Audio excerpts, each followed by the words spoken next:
ग्रीष्म ऋतु यानी गर्मियों का मौसम यानी जेठ और आषाढ़ का महीना। आयुर्वेद में 6 ऋतुओं का वर्णन है। उसमें से जो ग्रीष्म ऋतु है वो आती है जेठ और आषाढ़ का जो महीना है, मई टू जून और जून टू जुलाई। तो इस ऋतु में हमारा आहार विहार कैसा होना चाहिए, यानी खान पान जो है और रहन सहन कैसा होना चाहिए, ताकि हम स्वस्थ तो रह सकते हैं और रोगों से भी बच सकते हैं अगर ऋतु के अनुसार हम अपना खान पान जो है वो बदल लेते हैं।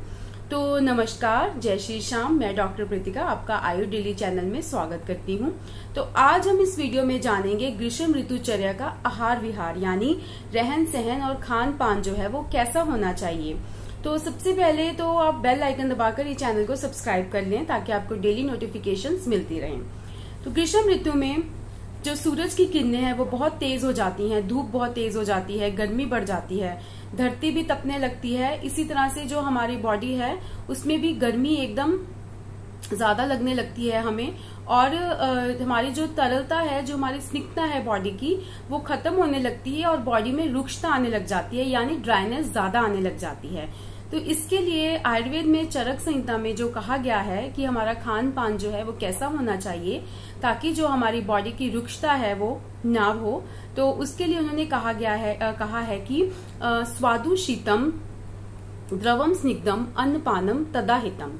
उन्होंने कहा है कि जो हमारा खान पान है यानी हमारे खाने में स्वादु यानी कुछ मधुर मीठा होना चाहिए, ठंडा होना चाहिए, कुछ लघु यानी जो खाना है वो थोड़ा हल्का होना चाहिए, और स्निग्ध यानी तेल और घी युक्त होना चाहिए थोड़ा, क्योंकि जो इसमें ग्रीष्म ऋतुचर्या में जो वात है वो बढ़ने लगती है, कफ कम होने लगती है और पित्त का संचय होने लगता है, यानी जो वात है रुक्षता के कारण वो बढ़ने लगती है। तो इसलिए अगर हम ऋतुचर्या के अकॉर्डिंग अपना आहार विहार खान पान और रहन सहन कर लेते हैं तो हम अपनी बॉडी में जो वात पित्त कफ है, दोष जो है हमारे, इनको बैलेंस रख सकते हैं। तो आइए जानते हैं कि जो ग्रीष्म ऋतु में आपको आहार में यानी आपके खाने में क्या क्या होना चाहिए। सबसे पहले जो फलों की बात करें तो ग्रीष्म ऋतु में यानी फल जो है वो कैसे लेने चाहिए। जो भी मौसमी फल हैं यानी आम, तरबूज, मीठा खरबूजा हो गया, तो ये सब आपको अपने खाने में शामिल करने चाहिए डेली में।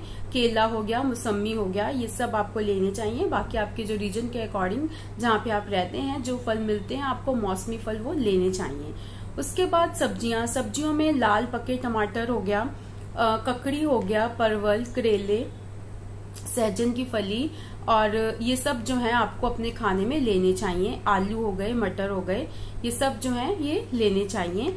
उसके बाद आता है कि मेवों में आपको क्या लेना चाहिए। ग्रीष्म ऋतुचर्या है, मेवों में आपको किशमिश, चिरौंजी और आप मुनक्का ले सकते हैं, और उसके बाद आप भुने हुए काजू ले सकते हैं।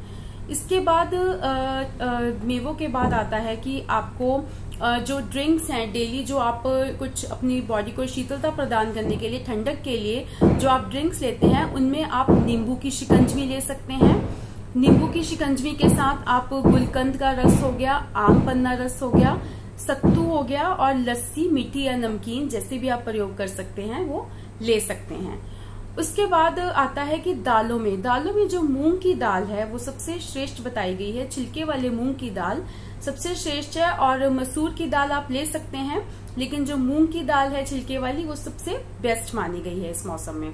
उसके बाद अगर आप पानी की बात करें तो आप पानी, गर्मियों है ज्यादा तो 1-1, 2-2 घंटे के अंतराल पे आप पानी लेते रहें, और कोशिश करें कि आप घड़े या सुराही का पानी ही लें, फ्रिज का ठंडा पानी ना लें, क्योंकि उससे कब्ज, टॉन्सिलाइटिस या फिर गले की खराश का खतरा थोड़ा रह सकता है। कोशिश कर सकते हैं तो घड़े का पानी ही प्रयोग में लाएं। इसके बाद आता है कि आपको पानी, जो दही है वो कैसे लेना चाहिए। दही को शक्कर मिलाकर थोड़ा सा पानी डालकर लेना चाहिए। रात में दही ना लें, और कोशिश करें कि दही को अकेले भी ना लें।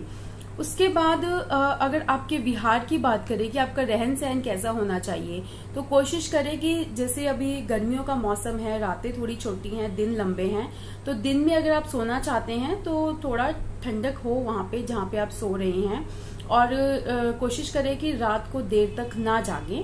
अगर जागना भी पड़ता है तो कोशिश करें कि 1-1 घंटे के बाद आप पानी पीते रहें। इसके बाद आता है कि आपको सुबह उठकर प्रातःकाल जल्दी उठना चाहिए, रात को देर तक नहीं सोना चाहिए और सुबह जल्दी उठना चाहिए, थोड़ी फ्रेश एयर लेनी चाहिए, थोड़ा व्यायाम, हल्का व्यायाम करना चाहिए। देखिए ग्रीष्म ऋतुचर्या में बताया गया है कि जो व्यायाम है यानी एक्सरसाइज है थोड़ी हल्की करनी चाहिए और आप थोड़ी वॉक कर सकते हैं। इसके बाद इसमें अभ्यंग का भी यानी मालिश का भी बताया गया है कि जो मालिश है वो आप नारियल तेल, मूंगफली का तेल प्रयोग कर सकते हैं या फिर चंदन बला तेल का भी आप प्रयोग कर सकते हैं। इन तेलों से आप मालिश भी बॉडी की कर सकते हैं। तो आप अगर आपको ये वीडियो पसंद आया हो तो प्लीज इसको लाइक करें और बाकी नोटिफिकेशंस के लिए आप ये चैनल को सब्सक्राइब कर लें। बाकी अगली वीडियो में हम मिलेंगे तो उसमें बताएंगे कि ग्रीष्म ऋतुचर्या में अपथ्य आहार विहार यानी आपको क्या नहीं करना चाहिए और खान पान में क्या नहीं लेना चाहिए। लेकिन तब तक के लिए नमस्कार।